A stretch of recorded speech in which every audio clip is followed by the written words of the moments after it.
Hello everyone. आज का जो हमारा टॉपिक है वो है केमिकल प्रॉपर्टीज ऑफ मेटल। तो सबसे पहले जो है हम देखेंगे कि क्या मेटल्स की रिएक्शन अगर हम करें तो क्या क्या होगा, राइट। तो सबसे पहले जो है हम रिएक्शन करेंगे मेटल की ऑक्सीजन के साथ।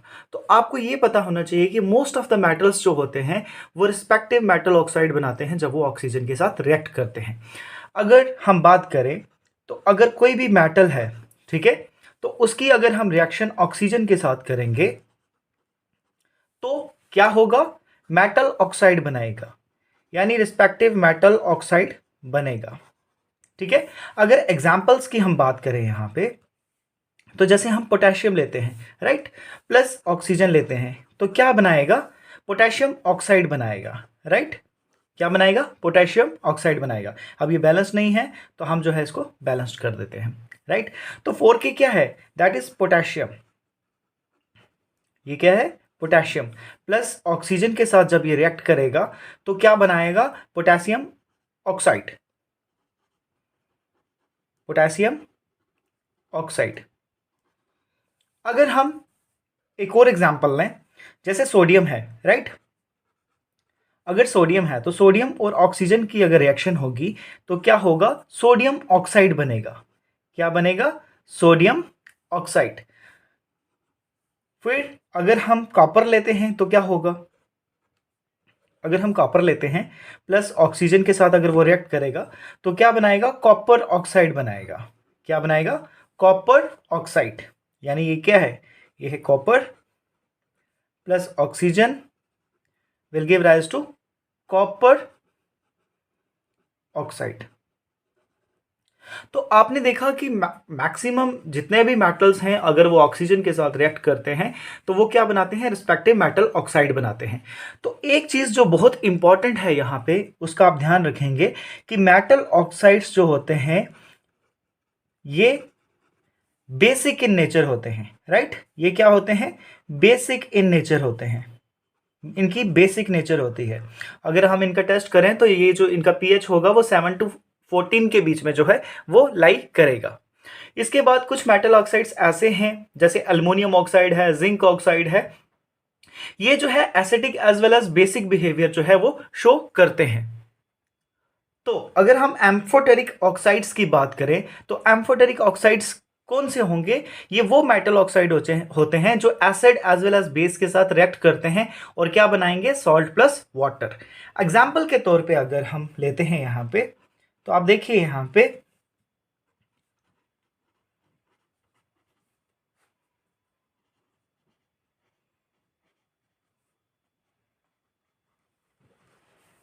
राइट, यहां पे क्या हो रहा है कि एक मेटल ऑक्साइड हमने लिया प्लस इसको जब हम रिएक्ट करेंगे किसी भी एसिड के साथ तो ये क्या बनाएगा, salt plus water, right. Same अगर हम बेस के साथ रिएक्ट कराते हैं तो क्या होगा,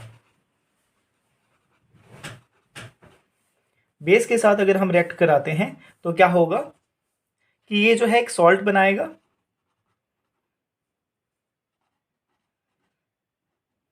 प्लस वाटर।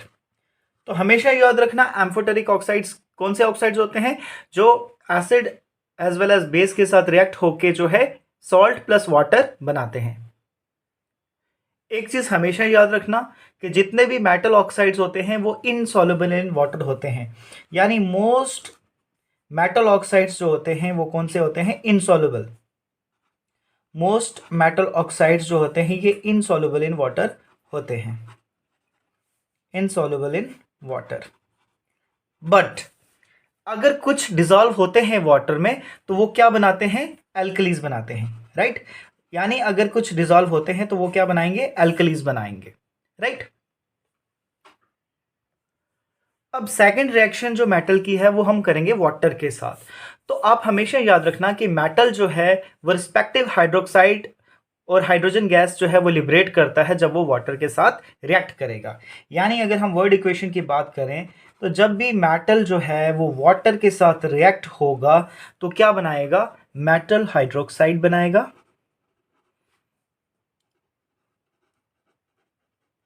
मेटल हाइड्रोक्साइड बनाएगा प्लस हाइड्रोजन गैस वहां पे लिबरेट होगी यानी रिलीज होगी।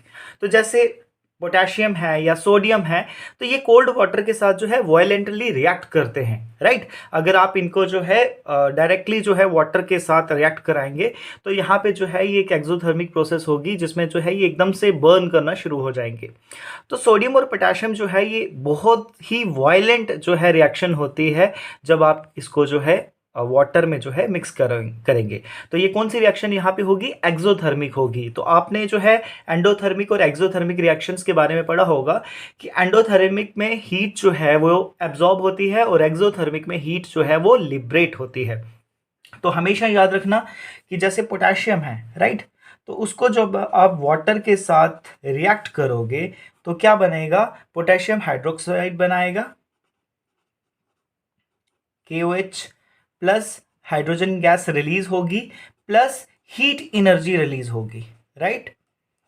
क्या निकलेगा? हीट एनर्जी जो है रिलीज होगी। तो हमेशा याद रखना मेटल जब वाटर के साथ रिएक्ट करेगा तो क्या बनाएगा? मेटल हाइड्रोक्साइड बनाएगा प्लस हाइड्रोजन गैस जो है वो रिलीज होगी। एक बात और याद रखना कि कैल्शियम अगर हम वाटर के साथ रिएक्ट करते हैं तो वो जो रिएक्शन होगी वो लेस वायलेंट होगी, राइट। हीट एनर्जी वहां भी निकलेगी लेकिन वो लेस वायलेंट होगी। अब थर्ड रिएक्शन जो है हम मेटल की करेंगे एसिड के साथ। तो हमेशा याद रखना कि मेटल जो है जब वो एसिड के साथ रिएक्ट होगा तो metal salt plus hydrogen gas वहां भी लिबरेट होगी, राइट। अगर हम वर्ड इक्वेशन की बात करें तो मेटल जो है जब आप उसमें एसिड जो है रिएक्ट कराएंगे, मान लीजिए आप डाइल्यूट एसिड लेते हैं तो क्या बनेगा?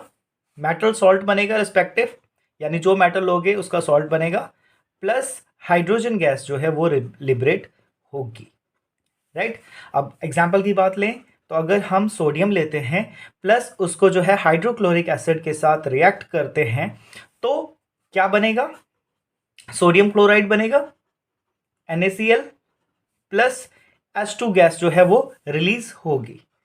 तो हमेशा याद रखना कि मेटल और एसिड की रिएक्शन के बाद क्या होगा? सॉल्ट प्लस हाइड्रोजन गैस जो है वो रिलीज होगी। अगर हम एक और एग्जांपल लें, अगर हम मैग्नीशियम लेते हैं प्लस हाइड्रोक्लोरिक एसिड लेते हैं तो क्या होगा? तो जब ये रिएक्ट करेंगे तो मैंने कहा जैसे रिस्पेक्टिव मेटल का सॉल्ट बनता है तो यहाँ पे क्या बनेगा? मैग्नीशियम क्लोराइड बनेगा प्लस हाइड्रोजन गैस यहाँ भी लिबरेट होगी। अगर हम जिंक लेते हैं प्लस सल्फ्यूरिक एसिड लेते हैं तो क्या होगा? तो यहाँ पे जिंक सल्फेट बनेगा प्लस हाइड्रोजन गैस यहाँ भी रिलीज होगी। तो आई होप आपको समझ आया होगा कि मेटल को अगर हम एसिड के साथ रिएक्ट करते हैं तो क्या होगा? मेटल सॉल्ट बनेगा प्लस हाइड्रोजन गैस यहाँ पे रिलीज हो रही है। जो नेक्स्ट टाइप की रिएक्शन है मेटल की वो है solution of other salt, right. यानी अगर हम किसी सोल्यूशन के साथ मेटल की रिएक्ट करते हैं और वो सोल्यूशन अगर किसी सॉल्ट का है तो उसमें कौन सी रिएक्शन होगी? तो उसमें जो है मोस्टली डिस्प्लेसमेंट रिएक्शन होगी। कौन सी रिएक्शन होगी? डिस्प्लेसमेंट रिएक्शन होगी। चैप्टर नंबर फर्स्ट में आपने देखा होगा कि डिस्प्लेसमेंट रिएक्शन में क्या होता है कि हाईली रिएक्टिव एलिमेंट जो है वो लेस रिएक्टिव एलिमेंट को डिस्प्लेस करता है। तो इस रिएक्शन में क्या होगा कि मोर रिएक्टिव मेटल जो होगा वो लेस रिएक्टिव मेटल को उसके सॉल्ट से जो है वो अलग करेगा। अगर हम वर्ड इक्वेशन की बात करें तो मान लीजिए मेटल A है plus salt of metal B है। अगर इनकी रिएक्शन अगर हम करते हैं तो क्या होगा? सॉल्ट ऑफ मेटल A हो जाएगा प्लस मेटल B जो है वो यहाँ से जो है क्या हो जाएगा? अलग हो जाएगा, डिस्प्लेस हो जाएगा। तो हमेशा याद रखना कि जब रिएक्शन होगी मेटल की सोल्यूशन ऑफ अदर सॉल्ट के साथ तो वहाँ पे डिस्प्लेसमेंट रिएक्शन होगी और इस रिएक्शन में हाईली रिएक्टिव एलिमेंट जो होगा या हाईली रिएक्टिव जो मेटल होगा वो लेस रिएक्टिव मेटल को उसके सॉल्ट से डिस्प्लेस कर देगा। एग्जाम्पल की अगर बात की जाए यहाँ पे तो जैसे मान लीजिए आयरन हम लेते हैं प्लस कॉपर सल्फेट सोल्यूशन लेते हैं तो यहाँ पे जो है क्या होगा कि आयरन सल्फेट बनेगा या जिसको आप फेरस सल्फेट भी बोल सकते हो प्लस कॉपर यहाँ पे अलग हो जाएगा, राइट। यानी आयरन जो है वो मोर रिएक्टिव है एज कम्पेयर टू कॉपर, तो वो यहाँ पे क्या करेगा कि जो सॉल्ट ऑफ कॉपर है उसमें से कॉपर को यहाँ से अलग कर देगा, राइट। अगर दूसरी एक और एग्जाम्पल की बात की जाए तो अगर जिंक है प्लस कॉपर सल्फेट सोल्यूशन है तो वहाँ पे भी क्या होगा कि जिंक जो है वो कॉपर की जगह ले लेगा और सॉल्ट बनाएगा जिंक सल्फेट, प्लस कॉपर यहाँ भी जो है वो क्या होगा, रिलीज हो जाएगा। तो आई होप आपको जो रिएक्शन है मेटल्स की अलग अलग सॉल्यूशंस के साथ, अलग अलग एसिड के साथ, तो वो समझ आ गया होगा कि क्या कहाँ पे क्या हो रहा है। तो एक और टॉपिक आता है कि मेटल और नॉन मेटल की अगर रिएक्शन की जाए तो क्या होगा। तो हमेशा याद रखना कि जब मेटल और नॉन मेटल की रिएक्शन होती है तो वहाँ पे क्या बनता है, आयोनिक बॉन्ड्स बनते हैं, राइट। क्या बनेंगे, आयोनिक बॉन्ड्स बनेंगे। तो सबसे पहले तो आपको ये पता होना चाहिए कि आयंस क्या होते हैं। तो पॉजिटिव या नेगेटिव चार्ज एटम्स जो होते हैं उनको आयंस कहा जाता है, राइट। क्या होगा कि पॉजिटिव या नेगेटिव चार्ज जो होगा, चार्ज एटम्स जो होंगे उनको हम क्या बोलेंगे, एज आयंस, राइट। तो यहाँ पे मेटल और नॉन मेटल की रिएक्शन में क्या बनेगा, आयंस बनेंगे। तो पॉजिटिव आयन क्या होगा, पॉजिटिव आयन जो होता है वो फॉर्म होगा with the loss of electron. जब कोई भी एटम बेटा लॉस करता है इलेक्ट्रॉन्स का तो वहाँ पे क्या बनेंगे, पॉजिटिव आयंस बनेंगे। मान लीजिए एग्जाम्पल के तौर पे जैसे सोडियम है, राइट। तो अगर वो इलेक्ट्रॉन लूज करता है तो सोडियम पे कौन सा चार्ज आ जाएगा, पॉजिटिव का, यानी उसने कौन सा रिलीज किया, इलेक्ट्रॉन रिलीज किया। तो सोडियम जो है वो सोडियम आयन फॉर्म करेगा due to loss of one electron. अब अगर नेगेटिव आयन की बात करें तो नेगेटिव आयन जो होता है वो इसलिए फॉर्म होता है क्योंकि उस एटम ने क्या किया है, एक इलेक्ट्रॉन या ग्रुप ऑफ इलेक्ट्रॉन्स को गेन किया है। अब यहाँ पे अगर हम क्लोरीन की बात करें तो यहाँ पे क्या होगा कि ये जो है इलेक्ट्रॉन को रिसीव कर रहा है या गेन कर रहा है, तो इसलिए इसके ऊपर कौन सा चार्ज आ जाएगा, नेगेटिव चार्ज आ जाएगा। तो आयनिक बॉन्ड्स जो होते हैं वो बनते हैं due to the transfer of electron from metal to non metals, right. अगर एक और एग्जांपल की बात की जाए, मान लीजिए NaCl है, राइट। तो यानी इसमें Na के ऊपर कौन सा चार्ज है, पॉजिटिव है, और Cl पे कौन सा है, नेगेटिव है। तो इन दोनों ने एक दूसरे को क्या किया है, न्यूट्रल किया है, तो इसलिए ये स्टेबल है, राइट। तो आई होप जो आपको जो है आयनिक बॉन्ड्स के बारे में भी पता होगा। प्रॉपर्टीज़ भी हैं कुछ आयनिक कंपाउंड की, जैसे कि आयनिक कंपाउंड्स जो होते हैं वो सॉलिड होते हैं, आयनिक कंपाउंड्स जो होते हैं वो ब्रिटल होते हैं, आयनिक कंपाउंड्स का हाई मेल्टिंग और बॉइलिंग पॉइंट्स होता है, आयनिक कंपाउंड जो हैं वो जल्दी डिसॉल्व हो जाते हैं वाटर में, और आयनिक कंपाउंड्स जो होते हैं they conduct electricity in the molten state.